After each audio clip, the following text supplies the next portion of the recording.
अभी हमने दो वेक्टर्स को कैसे ऐड करें और कैसे सब्ट्रैक्ट करें ये सीख लिया है।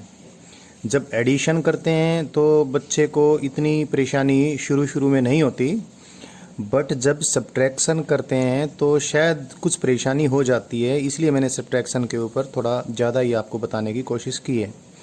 एक बात आप बिल्कुल अच्छे से ध्यान रखें कि वेक्टर मैग्नीट्यूड ही नहीं, डायरेक्शन चेंज होने से भी चेंज हो जाता है, या फिर यूं कहें कि वेक्टर के चेंज के लिए चाहे उसकी मैग्नीट्यूड चेंज हो तो भी चेंज होगा, चाहे डायरेक्शन चेंज हो तो भी चेंज होगा, और दोनों चेंज होते हैं तो चेंज होता ही होता है। ये बात मैं इसलिए कह रहा हूँ कि कई बार ऐसा होगा, वो शुरू में होगा, बाद में नहीं, कि कोई वेक्टर है और उस वेक्टर की मैग्नीट्यूड तो फिक्स है, से 10 न्यूटन का कोई फोर्स वेक्टर है। तो 10 न्यूटन का फोर्स वेक्टर, एक वेक्टर 10 न्यूटन का फोर्स वेक्टर था किसी एक पर्टिकुलर डायरेक्शन में, और 10 न्यूटन का दूसरा फोर्स वेक्टर कोई दूसरी डायरेक्शन में है। ये भी 10 न्यूटन का है, ये भी 10 न्यूटन का है, और अभी आपकी लर्निंग शुरू हुई है वेक्टर्स के बारे में। तो हम बार बार ये आपसे पूछ सकते हैं, और ऐसा बहुत बार आपको करना पड़ेगा। से this vector is F1 vector, जिसकी मैग्नीट्यूड मैंने यहाँ पर लिख दी। ये क्या है? F1 वेक्टर नहीं, F1 वेक्टर की मैंने मैग्नीट्यूड लिखी है। F1 वेक्टर की डायरेक्शन है ये, क्योंकि वेक्टर डिफरेंट होगा तो ये वेक्टर, इस वेक्टर को मैं F2 वेक्टर लिखूंगा, और F2 वेक्टर की मैग्नीट्यूड कितनी है? इतनी है। ऐसा बहुत बार होगा कि आपको ऐसा करना पड़ेगा कि F1 वेक्टर में से F2 वेक्टर सब्ट्रैक्ट करना पड़ेगा, जिसको हम क्या कहेंगे? जिसको हम कहेंगे वेक्टर में चेंज कैलकुलेट करना, फोर्स में चेंज कैलकुलेट करना पड़ेगा आपको। तो ऐसा कई बार करना पड़ेगा कि फोर्स की इनिशियल वैल्यू F1 है, फोर्स की फाइनल वैल्यू F2 है, तो हमने क्या निकालना पड़ेगा? Change in force vector, that is F2 vector minus F1 vector. Force delta यहाँ पर जो सिंबल लिया उसका मीनिंग होता है change, final value minus initial value. So delta F vector माने F2 vector minus F1 vector, ये निकालना पड़ेगा। और क्योंकि लर्निंग की आपकी वेक्टर्स की शुरुआत हुई है, आपको खाली मैग्नीट्यूड ही ज़्यादा पसंद आता है शुरू में। आप देखोगे F1 वेक्टर की मैग्नीट्यूड भी 10 न्यूटन और F2 वेक्टर की मैग्नीट्यूड भी 10 न्यूटन है।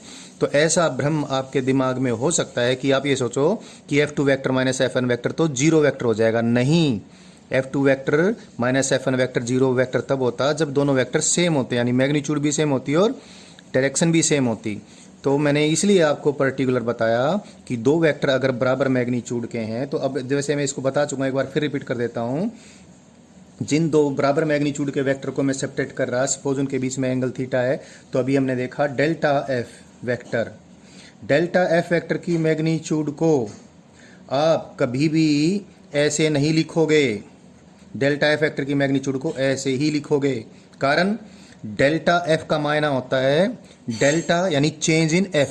चेंज इन F माने F2 माइनस F1, जो कि जीरो है, क्योंकि F2 क्या है? F2 वेक्टर की final magnitude.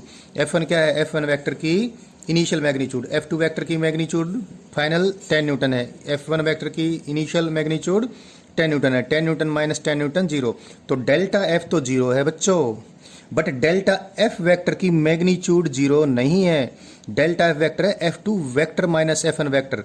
Delta F vector क्या नहीं है? डेल्टा F वेक्टर क्या नहीं है? Delta F vector F2 minus F1 नहीं है। डेल्टा F वेक्टर की मैग्नीट्यूड, जो कि मैं कल आपको निकालना सिखा चुका हूं पिछली वीडियो में, तो इस डेल्टा F वेक्टर को आप देखें, डेल्टा F वेक्टर जो कि इतना है, कितनी इसकी मैग्नीट्यूड आएगी? ये आएगी twice of the magnitude of either one of them. दोनों की मैग्नीट्यूड बराबर है, चाहे इस मैग्नीट्यूड को F1 लिखूं चाहे F2 लिखूं, into sine of half of the angle between the two vectors. यानी और डायग्राम के अनुसार देखें, क्योंकि F2 वेक्टर में से F1 वेक्टर सब्ट्रैक्ट करना है, तो ये आएगा कौन सा वेक्टर? डेल्टा F वेक्टर ये आएगा। एक बार फिर इसको और स्पष्ट कर देता हूँ, क्योंकि ये बहुत इम्पोर्टेंट बात होने वाली है। आपसे एक एग्जाम्पल मैं करवाता हूँ, आपकी तरफ से मैं उसको सोल्व करके बताता हूँ। कोई हॉर्स है, सपोज वो ईस्ट डायरेक्शन के अंदर जाने लग रहा था, और along east direction its velocity had been say 10 metre per second. किधर? ड्यू ईस्ट, ये हॉर्स की इनिशियल वेलोसिटी है। एंड हॉर्स फिर वेस्ट, हॉर्स फिर नॉर्थ डायरेक्शन में टर्न हो गया। अब ये तो हॉर्स की इनिशियल वेलोसिटी थी, कुछ देर बाद हॉर्स नॉर्थ डायरेक्शन में टर्न हो गया, और हॉर्स की जो नॉर्थ डायरेक्शन में टर्न होने के बाद जो वेलोसिटी आई, सपोज मैं उसको फाइनल वेलोसिटी कह दूं, सपोज ये वेलोसिटी की मैग्नीट्यूड भी 10 मीटर पर सेकेंड, बट डायरेक्शन कौन सी है, due north. Due north, due east कहने के बजाय टुवार्ड्स ईस्ट, टुवार्ड्स नॉर्थ भी आप वर्ड यूज़ कर सकते हो, लेकिन ये वर्ड ज़्यादा यूज होता है तो इसलिए मैं इसी को यूज़ कर रहा हूँ। अब देखें, हॉर्स की ये फाइनल वेलोसिटी, हॉर्स की ये इनिशियल वेलोसिटी, ऐसा बहुत बार होगा कि आपने हॉर्स की वेलोसिटी में चेंज निकालना पड़ेगा। क्या निकालना पड़ेगा, आपने निकालना पड़ेगा find the change in the velocity of the horse, horse की वेलोसिटी में चेंज निकालना पड़ेगा आपको। और हॉर्स की वेलोसिटी में जब चेंज शुरू में आप निकालेंगे तो मैं आपको बताऊं, आप बहुत सारे बच्चे शुरू में गलती कर देते हैं। ये सारा कुछ देखने के बाद और वीडियो आपके पास होगी तो उसको बार बार आप देख लेंगे, अब गलती नहीं करेंगे, अदरवाइज आप गलती करते। और आप क्या करते, हॉर्स की वेलोसिटी में चेंज को कैसे करते, v2 माइनस v1 करते। ये v2 माइनस v1 हॉर्स की वेलोसिटी में चेंज नहीं है, ये किस में चेंज है, हॉर्स की वेलोसिटी की मैग्नीट्यूड में चेंज है, और उसको आप जीरो लिखते।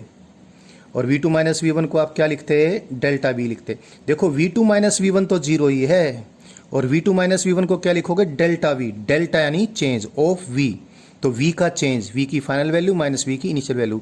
But listen, delta v vector यानी हॉर्स की वेलोसिटी वेक्टर में चेंज, ये जीरो नहीं है, दिस इज नॉट जीरो। और एक और बात, डेल्टा v वेक्टर की मैग्नीट्यूड को डेल्टा v नहीं लिखेंगे, ये बेहद गलत हो जाएगा। ये सिर्फ तब होता है जब v2 वेक्टर और v1 वेक्टर की डायरेक्शन सेम होती, तब तो ऐसा कर सकते थे आप, अदरवाइज आप ऐसा नहीं कर सकते। डेल्टा v वेक्टर की मैग्नीट्यूड देखो, डेल्टा v वेक्टर की मैग्नीट्यूड डेल्टा v नहीं लिख सकते। देखो अगर बाई आप लिख दिए होते, डेल्टा v तो ऑलरेडी क्या है, जीरो है। डेल्टा v वेक्टर की डेल्टा v वेक्टर जीरो नहीं है, यानी वेलोसिटी में चेंज जीरो नहीं, तो वेलोसिटी में चेंज जो वेक्टर आएगा उसकी मैग्नीट्यूड भी जीरो नहीं होगी। अब हम क्या निकालें, वेलोसिटी में चेंज निकाल लें। और क्योंकि मैं आपको सिखा चुका हूँ, वो सिखाया हुआ जो बात है उसको, सिखाई हुई बात को मैं वापस से एक बार यूज़ कर देता हूँ। Suppose what is this, this is, मैंने ईस्ट और नॉर्थ डायरेक्शन को रिप्रेजेंट कर दिया, this is the representation for east direction, this is the representation for north direction. तो ये इधर किसका रिप्रेजेंटेशन आ गया, देखें v1 वेक्टर का, और v1 वेक्टर और v2 वेक्टर की मैग्नीट्यूड बराबर है, तो v2 वेक्टर जो कि नॉर्थ में ड्रा करूंगा मैं, वो भी इतना ही बड़ा एरो से ड्रा करूंगा।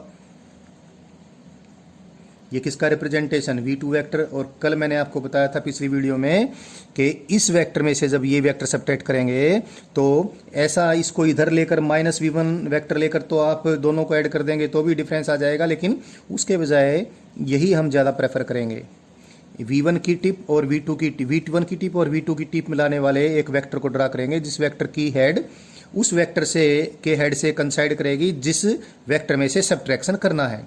क्योंकि v2 वेक्टर में से सब्ट्रैक्शन करना है तो ये इसका हेड v2 वेक्टर के रिप्रेजेंटेशन से हेड से टकरा दें और इसकी पूंछ v1 वेक्टर के हेड के ऊपर रख दें, तो ये क्या आएगा, डेल्टा v वेक्टर आएगा। और इस डेल्टा v वेक्टर की मैग्नीट्यूड देखो, आप देख सकते हो डेल्टा v वेक्टर की मैग्नीट्यूड जीरो नहीं है, बट डेल्टा v जीरो था, डेल्टा v वेक्टर की मैग्नीट्यूड जीरो नहीं है। और डेल्टा v वेक्टर की मैग्नीट्यूड कितनी, मैंने स्पेशल केस में आपको बताया था, क्या स्पेशल केस अगर आपको याद है, यदि दो वेक्टर्स 90 डिग्री पर हैं, बराबर मैग्नीट्यूड के हैं, तो उनके डिफरेंस की मैग्नीट्यूड कितनी होगी, डिफरेंस की मैग्नीट्यूड होगी v इंटू स्क्वेयर रूट 2।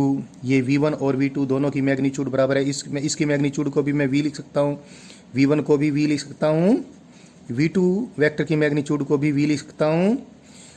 सो डेल्टा v वेक्टर की magnitude v into square root 2, ये जो स्पेशल केस बताया था हमने 90 डिग्री पे सब्ट्रैक्शन वाला, वो है। अगर ये याद नहीं है, वैसे याद करना ही करना है, तो वापस से कर लेते हैं, twice of magnitude of either one of them into sine of half of the angle between them, angle between them is 90 degree, that is pi by 2, sine of half of the angle, pi by 2 का half कितना, pi by 4, pi by 4 कितना होता है 45 degree, sign 45 degree कितना 1 upon square root 2, so 2 into V divide by square root 2 कितना आया, v into square root 2 आया। तो देखो मैंने वेक्टर के सब्ट्रैक्शन को आपको अच्छे से समझाने की कोशिश की है। अब बार बार इसको देखें और आप ये अच्छे से समझ जाएंगे। Listen, one thing must be clear that vector change कितने तरीकों से हो सकता है? 3 तरीकों से। या तो वेक्टर की सिर्फ मैग्नीट्यूड चेंज कर दें, या वेक्टर की सिर्फ डायरेक्शन चेंज कर दें, मैग्नीट्यूड चेंज ही ना करें। मैग्नीट्यूड जैसे इन एग्जांपल्स में मैंने चेंज ही नहीं की और लेकिन वेक्टर चेंज हो गया। या फिर एक ऐसा तरीका है जिसमें सब कुछ चेंज कर दें, यानी मैग्नीट्यूड भी चेंज कर दें और डायरेक्शन भी चेंज कर दें तो भी वेक्टर चेंज हो जाएगा। और मेरा मेन जो इम्फेसिस, मैंने मेन जिस बात को जोर देकर आपको समझाना था वो ये, क्योंकि ये बार बार आपको परेशान कर सकता है। एक तो किसी वेक्टर में चेंज, जिसको वेक्टर अगर वी है तो वी वेक्टर में चेंज को डेल्टा ऑफ वी वेक्टर लिखेंगे, और वी वेक्टर में चेंज को, वी वेक्टर में चेंज की मैग्नीट्यूड को डेल्टा वी नहीं लिखेंगे, ये ध्यान रखना आपने। और दूसरी बात, अगर वी वेक्टर की मैग्नीट्यूड चेंज नहीं होती तो वी वेक्टर में, अगर वी वेक्टर की मैग्नीट्यूड सेम है, वी वेक्टर की क्या सेम है? मैग्नीट्यूड सेम है। वी वेक्टर की इनिशियल वैल्यू v1 वेक्टर है तो उसकी मैग्नीट्यूड भी उतनी है, और वी वेक्टर की फाइनल वैल्यू v2 वेक्टर, उसकी मैग्नीट्यूड भी उतनी है। लेकिन दोनों वेक्टर अलग अलग है, नहीं, डायरेक्शन चेंज हो गई। तो बराबर मैग्नीट्यूड के वेक्टर्स को अगर आप सब्ट्रैक्ट करते हो, बराबर मैग्नीट्यूड के वेक्टर्स हैं बट डायरेक्शन डिफरेंट है, इसलिए डिफरेंट वेक्टर हो गए, तो उनको जब सब्ट्रैक्ट करते हो तो उनका डिफरेंस 0 नहीं आएगा। कितना आएगा? डिपेंड करेगा एंगल कितना है। एक चीज़ मैं वापिस से आपको याद दिलाऊंगा, वो बहुत इंपॉर्टेंट है, इसलिए आप याद करें। हमने बताया था 2 वेक्टर बराबर मैग्नीट्यूड के हैं। जैसे यही एग्जांपल ले लें हम, कोई वेलोसिटी वेक्टर है, कोई velocity vector suppose v vector, v1 vector, या इसको मैं v3 बोल, v1 v2 में यहाँ यूज़ कर लिया, कोई v3 वेक्टर है, और ये कोई v4 वेक्टर है, और v3 वेक्टर और v4 वेक्टर दोनों की मैग्नीट्यूड बराबर है। सपोज दोनों की मैग्नीट्यूड v है और इनके बीच में एंगल है कितना? 60 डिग्री। हमने क्या निकालना है? हमने निकालना है v4 vector minus v3 vector. इसकी मैग्नीट्यूड निकालनी है। इसकी मैग्नीट्यूड को क्या नहीं लिखेंगे? इसकी मैग्नीट्यूड को v4 माइनस v3 नहीं लिखेंगे, क्योंकि v4 माइनस v3 तो 0 है। इसकी magnitude v4 minus v3 vector के, v4 vector minus v3 vector की मैग्नीट्यूड निकालेंगे। और ये सिखा चुका हूँ मैं। और बराबर मैग्नीट्यूड के 2 वेक्टर्स के बीच में अगर एंगल 60 डिग्री है तो इनके डिफरेंस की मैग्नीट्यूड कितनी आएगी? दोनों के बराबर आएगी। तो ये जो डिफरेंस है डेल्टा v वेक्टर की मैग्नीट्यूड, ये कितनी आई? ये भी v के बराबर ही आई। तो इसकी और इसकी मैग्नीट्यूड बराबर है, एंगल 60 डिग्री है, तो v वेक्टर में चेंज की मैग्नीट्यूड भी v के बराबर ही आई। सो डिफरेंस ऑफ 2 वेक्टर्स से रिलेटेड मैंने कुछ ज़्यादा आपको बताने की कोशिश की है, क्योंकि मुझे मालूम है इसमें परेशानी बच्चों को हो जाती है। आई थिंक अब परेशानी नहीं होगी।